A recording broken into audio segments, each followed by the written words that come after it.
One of the most important parts of my job that I've had in doing training is hearing about good examples of supervisors and managers who led.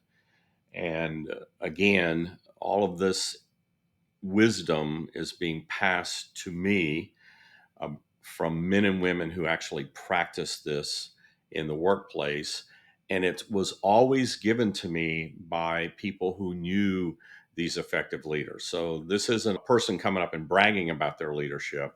It is a person who, because leadership is so rare in the law enforcement culture, it captures the true nature of leadership. People are impressed with it. And when I'm speaking on leadership, they come up and share these case studies of men and women who actually did this.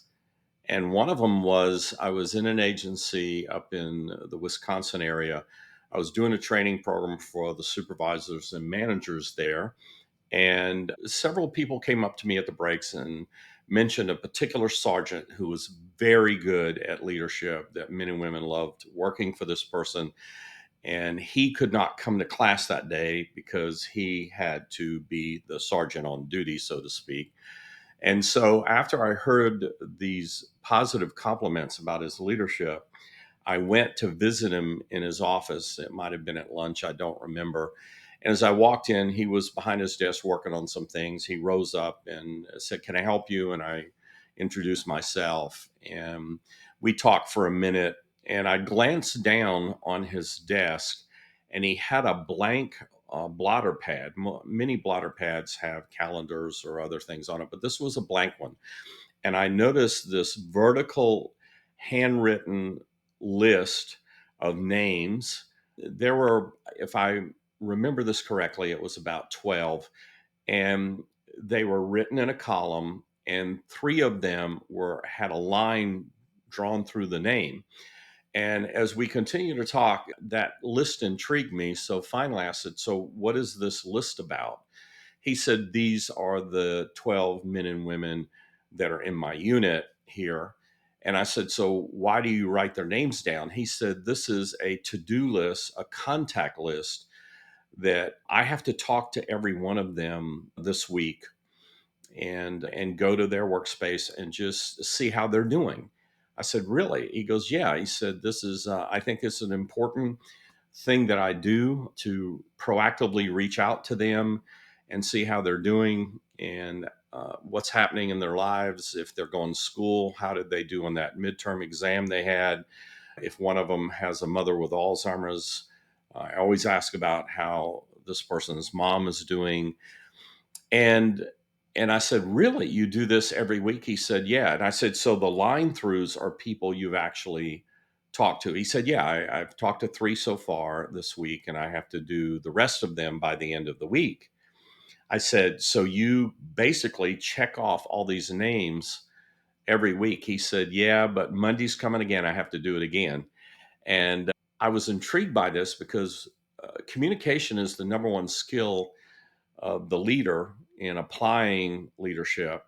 And most people say their managers and supervisors don't speak with them. In fact, it's the number two complaint I've heard against managers is they don't communicate without an agenda.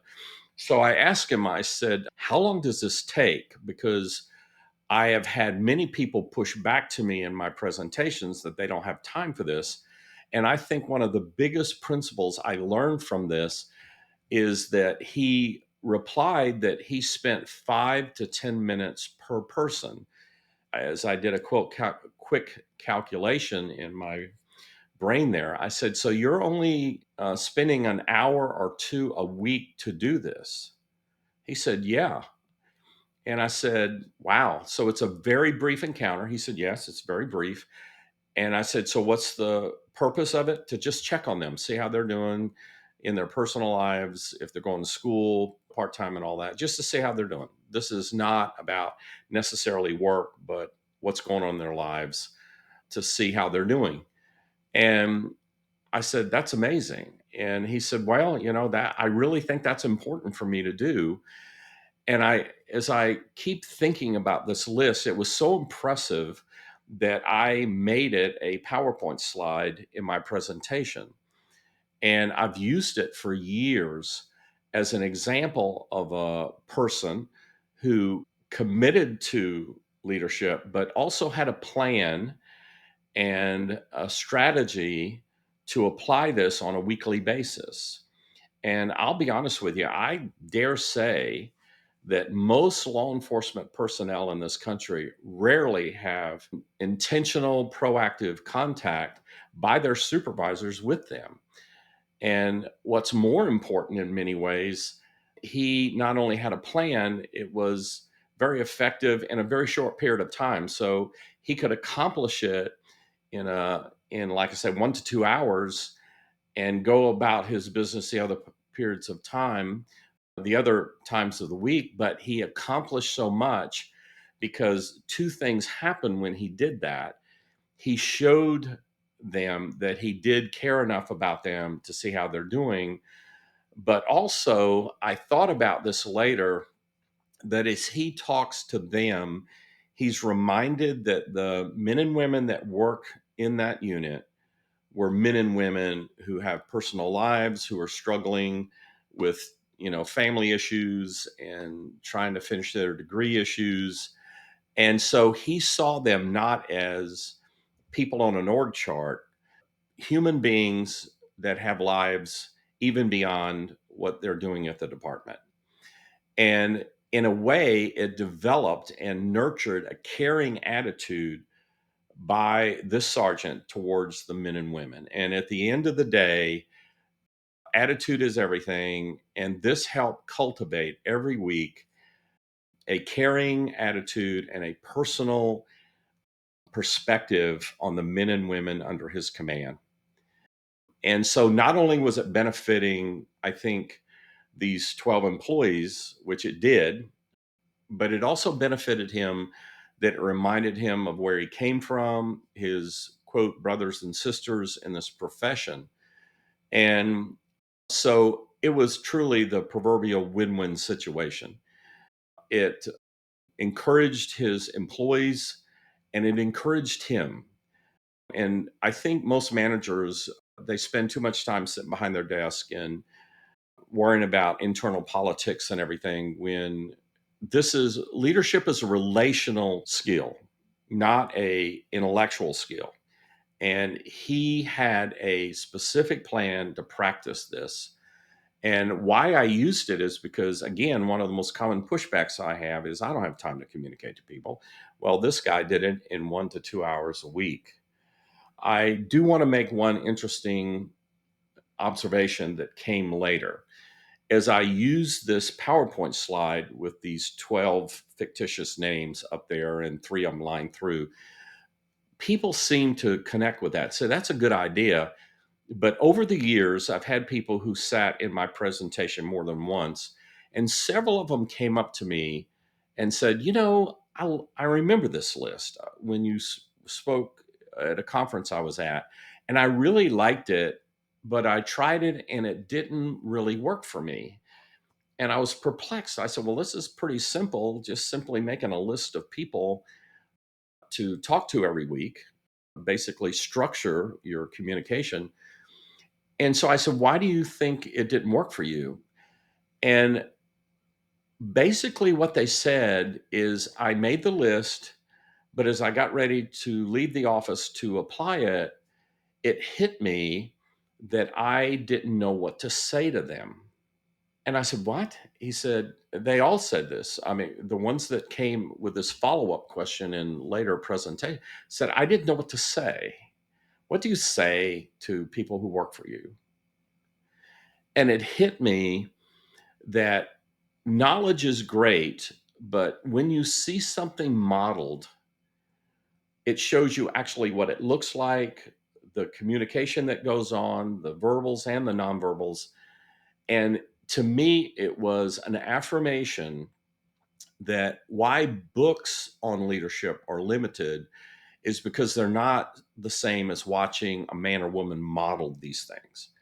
And in many ways, those people who came up to me with this dilemma were seeing that I don't know how this is actually done in a practical sense because no one, think about this, no one ever came and talked to me when they were my sergeant or lieutenant.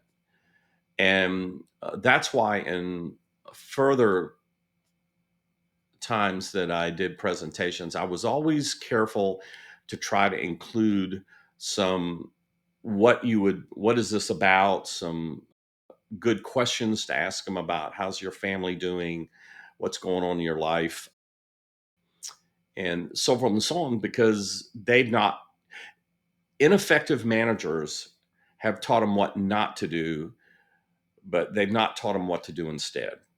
And because we have so few leaders in this profession, so few leaders in this profession, we have a limited knowledge of how this is actually performed.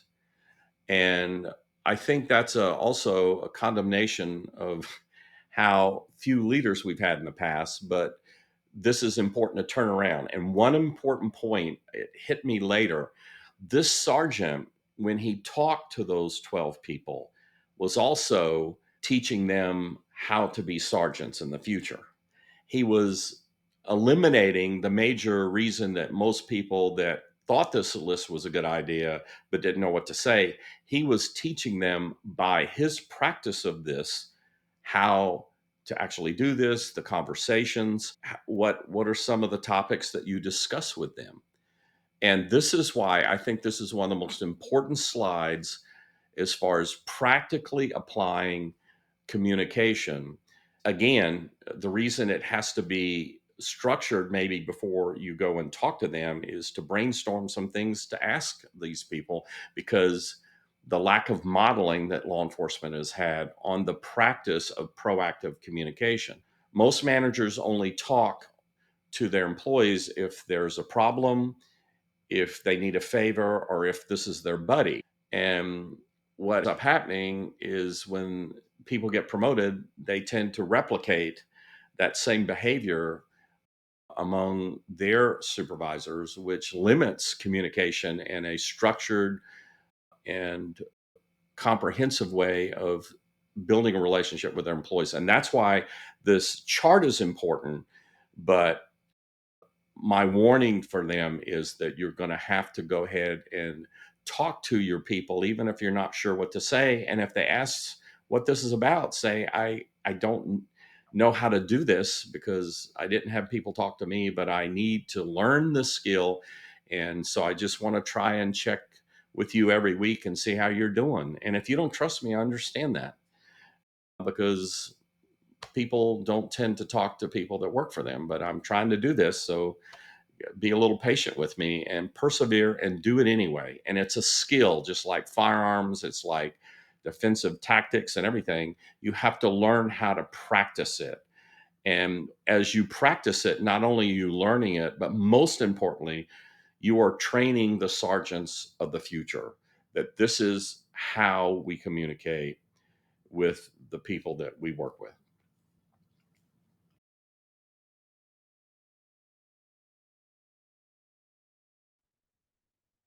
Thanks for joining us on the They to We Leadership podcast.